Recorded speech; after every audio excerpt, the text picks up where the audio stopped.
जय श्री कृष्ण।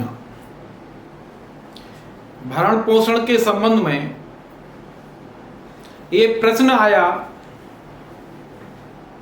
कि पत्नी के रूप में क्या कोई अन्य महिला भी शामिल हो सकती है। दंड प्रक्रिया संहिता की धारा 125 उपधारा 1 उपधारा क में पत्नी को ये अधिकार दिया है कि वो अपने पति से भरण पोषण करा सकती है। पत्नी को इस धारा में परिभाषित नहीं किया है, लेकिन स्पष्टीकरण बी में ये स्पष्ट किया है कि पत्नी के अंतर्गत ऐसी महिला को शामिल किया जा सकता है जो तलाकशुदा है, यानी उसने अपने पति से तलाक ले लिया है। इससे सीधा स्पष्ट है कि शादी वैध हुई होगी तभी तलाक होगा। पति ने तलाक दे दिया हो अथवा पति से तलाक ले लिया हो, ऐसी महिला जिसने तलाक लेने के बाद दूसरी शादी नहीं की है, वो महिला पत्नी के रूप में शामिल है। अन्य महिला को अपना शामिल किया है, लेकिन समय के साथ साथ परिस्थितियां बदलती जाती हैं। न्यायालयों के सामने विभिन्न तरह की समस्याएं आती हैं। पुरुष महिलाओं से संबंध बना लेते हैं, उन्हें आश्वासन दे देते हैं कि आप हमारी पत्नी हैं, या छुप के शादी कर लेते हैं। समाज में उन संबंधों की कई बार जानकारी नहीं होती है। ऐसी स्थिति में न्यायालय ने विभिन्न मत व्यक्त किए। सविताबेन सोमभाई भाटिया बनाम गुजरात राज्य में सुप्रीम कोर्ट द्वारा यह मत व्यक्त किया गया कि एक वैध पत्नी ही भरण पोषण का दावा करने की हकदार है। अन्य महिला जो वैध पत्नी नहीं है, वो भरण पोषण की हकदार नहीं है। लेकिन इसी मामले में न्यायालय द्वारा यह कहा गया कि ऐसी स्त्री महिला जिसे उस व्यक्ति द्वारा यह बात नहीं बताई हो कि वो शादीशुदा है, किसी तरह विश्वास में लेके धोखे से शादी कर ली और एक लंबे समय तक पति पत्नी के रूप में रहते हैं। समाज द्वारा उन्हें पति पत्नी के रूप में देखे जाने लगा, यानी दूसरी महिला दूसरी पत्नी के रूप में देखे जाने लगा।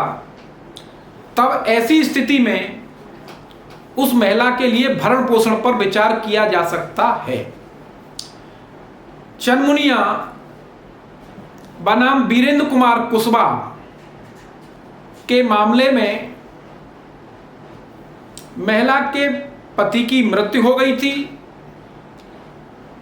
क्षेत्रीय रीति रिवाजों के अनुसार उसने अपने देवर से शादी कर ली, यानी देवर के साथ बैठ गई और साथ साथ रहने लगे पति पत्नी के रूप में। लंबे समय तक साथ होने के बाद लोगों ने ये माना समाज में कि ये दोनों पति पत्नी हैं। विवाद पैदा हो गया, पत्नी द्वारा भरण पोषण का दावा किया गया। पति ने यह कहा कि ये पत्नी नहीं है। अब ऐसी परिस्थितियों में न्यायालय के सामने उपधारणा यानी एक मान लेने के अलावा अन्य कोई आधार नहीं है, क्योंकि न्यायालय जब लंबे समय से साथ साथ रह रहे हों तो ये मान सकता है कि वो पत्नी है और उसे पत्नी के रूप में शामिल किया जा सकता है। ये उपधारणा का अधिकार न्यायालय के पास है। द्वारका प्रसाद बनाम विद्युत प्रभा दीक्षित के मामले में सुप्रीम कोर्ट द्वारा यह मत व्यक्त किया गया कि जहां भरण पोषण जैसी कार्रवाई चल रही है, वहां शादी के प्रमाण के लिए बहुत कठोर, बहुत मजबूत सबूत की आवश्यकता नहीं है। केवल अगर कोई महिला न्यायालय में ये सिद्ध करने में या न्यायालय के समक्ष ऐसे तथ्यों को पेश करने में सफल हो जाती है कि लंबे समय से पति पत्नी के रूप में रह रहे हैं और सारे दायित्वों की पूर्ति कर रहे हैं और समाज में हमें पति पत्नी के रूप में देखा जा रहा है, तब न्यायालय ये मान लेगा या ये न्यायालय द्वारा माना जा सकता है कि ये वैध कानूनन पति पत्नी हैं। वास्तव में न्यायालय द्वारा भरण पोषण के संबंध में एक संक्षिप्त उपचार पत्नी को दिया जाना है, जिससे उसे आवारापन या निराश्रित जैसी स्थिति में न जीना पड़े। उनसे पैदा नाजायज बच्चों को ऐसी भरण पोषण में शामिल कर लिया गया है, लेकिन नाजायज पत्नी को नहीं शामिल किया गया है। ऐसी समस्याएं न्यायालयों के सामने आई तो न्यायालय ने सीमा बनाम अश्विनी के मामले में ये निर्देश दिए सभी राज्यों को कि विवाहों का पंजीकरण कराया जाना अनिवार्य रूप से कर दिया जाए। चूंकि विवाह पंजीकरण पति पत्नी दो व्यक्तियों के बीच विवाद को सुलझाने में काफी महत्वपूर्ण साक्ष्य है। जो विवाह बच्चों की कस्टडी, संपत्ति या किस स्थान पर विवाह हुआ है, समस्याओं का काफी हद तक निदान किया जा सकता है। लोगों को अपनी शादी को पंजीकरण करा लेना चाहिए, जिससे कि बाद में अगर ये प्रश्न उठते हैं कि कौन व्यक्ति किससे शादी की, कौन शादीशुदा नहीं है, ऐसी समस्याओं को आसानी से सुलझाया जा सकता है। धन्यवाद।